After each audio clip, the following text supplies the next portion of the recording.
Yeah, real niggas fucking with real niggas. You clown niggas, don't nobody fuck with you niggas on the internet shit, nigga. Peace, brother. Peace.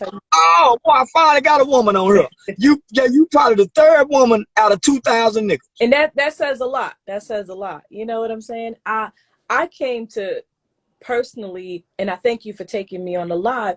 Thank you for what you're doing. They making jokes and doing all that bullying and all that bullshit.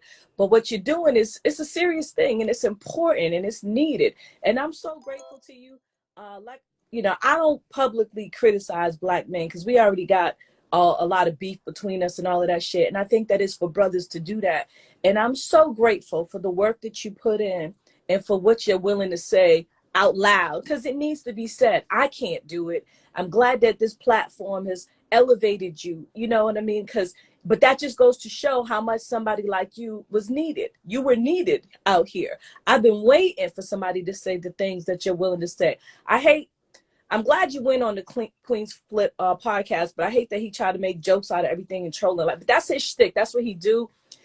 I didn't know that. I didn't know anything about them. I hadn't done it. My people didn't want me to go, but they didn't say anything, right? Yeah. So they were like, man, he can hold. I done no research, so I blindly walked into that situation. Walked into that situation. I figured. They booked, listen, they flew me in there and they never even came and met me. Because he wanted, that was the setup. You know what I mean? That was. Yeah, so I went from, I was in New York by myself. So if anything happened to me, my people wouldn't have known who, what, when, what. So them niggas didn't even come introduce themselves to me. I'm just in New York. So I had to go find my weed, man, where I'm going to Brooklyn. So yeah, so no, man, thank you, sister, but this is what I want to say. The saddest part, because I do this, right? Because as long as I was bucking white folks, right? When I was fighting the police, going to city council, I couldn't get no black man to join in with me. When I was feeding the kids every summer, breakfast, lunch, and dinner, I can't get no black man to join in. I can't get them to like it, a post. I couldn't get them to share nothing. But soon as I took that mirror and held that mirror, I used to get requests from black men for me to talk about the black woman. Man, talk about the black woman. And I used to be hard on the black woman, listening to my niggas. Child support stories, right? So I used to bash the black woman. So then I had to take a step back, right? Because I'm not mad at my mama. I ain't mad at black women. I ain't on child support, but I'm listening to my guys, right? So I'm regurgitating their excuses, their anger, their resentments, right? And I was using my platform for their pain and their resentments. And my mother checked me on that. Mother checked me on that. So when I really started working in the community with children, I started seeing, man, ain't no niggas helping the black woman. When I go visit my brother in prison, I look in the prison visitation room, it ain't no niggas down there visiting their homeboys. Right. It's women. It's the women. I love that you pointed that out, because that's real. We at each other for no reason. But these niggas play like they love they niggas. They play like they love they homeboys so much. And then when these niggas get out of jail and prison, who do they run to? They niggas. They run. They run to them, but then when that wear off, they be, you know. They lean on you. They lean on you guys. You guys sent money. You guys came to visit. You guys put money on the phone. Soon as they come home, they want to get dressed and go hang with the niggas. They want to sleep with you. They want to sleep with you, but hang with the niggas. They take photos on the internet with the boys, looking gay as hell. That's real. So you never see these niggas taking their girls out. You never see these niggas take club pictures with females anymore. You never see these niggas put women in their rap videos. It's all niggas. That's real. So Tupac said that we were gonna make a race of babies who hate the ladies who make the baby. You preaching. So when I started speaking and advocating for the black woman's pain, the children's pain, the black man made me his enemy. So look what these niggas did, right? They got my information. They put my mother's address on social media. They put my sisters, my grandmother, my aunts. So they put all the women in jeopardy, right? Wow. But I'm in the streets. Wow. I'm in the streets. They didn't. So they put all these black women in jeopardy but they want to say the black man, the white man is our problem. That's No. crazy. All because you not hating and sowing the division and keeping the fight between us alive. That's insane. You're doing what They killed Malcolm X for it. Yes, they did. They killed Malcolm X for the same thing. So I know when I put on this suit. I knew when I put on this suit. Now, I was bad with the gangs. I was a fool for the gang.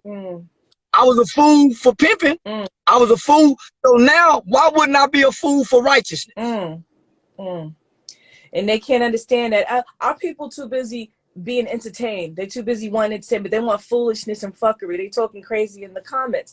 And it's unfortunate because that's not going to get us anywhere ultimately. It's fun for a couple of minutes. It's good to laugh and smile, but there's serious shit going on and people don't see it, like keeping us apart. So what happened? What happened in Harlem 2 days ago with that young girl? Yeah, see what I'm saying? What? Walk into the store in her neighborhood. Guys, them same low-life motherfuckers in every hood hanging out at the Arabs or foreigner stores, right? Laundering. Just every hood, these fucking niggas is laundering. Low-life, non-productive motherfuckers. The black woman can't even walk past them protected. And protected. Said, you know, I'm a respectful sister. Brother, hold the door for me. I'm gonna say thank you 50 times. You know what I mean? I'm gonna hold the door for the brother behind me. She said she was respectful. I believe her. That was crazy, man. That's crazy. Say, even if she was disrespectful, if you got 3 or 4 niggas trying to holler at you, how respectful can you be? How can you match that energy? Because they're bombarding you. Say, look out, baby. Ooh, baby. How can you?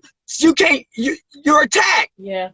But so even if you're disrespectful as black men, it should be a safe passage for our women and children. You preaching, brother. You are preaching. It should be a safe passage. You right. And if there's not, there's supposed to be some men in the community that's gonna that'll put on a Ku Klux Klan costume and go drag that nigga out of his mama house and deal some justice to him. That's right. That's right. If they go to jail, it's supposed to be some niggas in jail waiting to do harm to them. That's right. That's right. For what they've done to that black woman. They shouldn't even make like. If the police do it, we're supposed to have the same response if the police hurt one of us. That's right. That's right. It don't matter. Whoever hurt us. That's right. I ain't never went through life hurting black people. Never. I don't know nothing about that until I got tricked with the gang banging stuff. I was tricked as a kid who needed a father. I was tricked to hurt my own people for acceptance. They told you they was your family to turn on the next black man. It's a brother on here. He's on Instagram by the name of B. He's a battle rapper, but he also has an album out and he has a song called Brother, and he breaks it down. He's from Cali. He breaks it down how he was essentially in red looking for himself, but in blue to kill. It's a dope song, and everybody so check it out. Check it out. B. I'll check it out. Yeah, B. The God. I appreciate you. I ain't gonna hold you, brother. It was one. Thank you, sis. Oh, we go in with this. Yeah, we go in on a positive note because our people need this energy. I love it. Our people need this exchange of energy that you and I just gave to one another. So we get to share this with others who will come watch this later. So we'll end with this. Okay, brother. Appreciate you. Peace and love. Peace. Yes, ma'am. All right.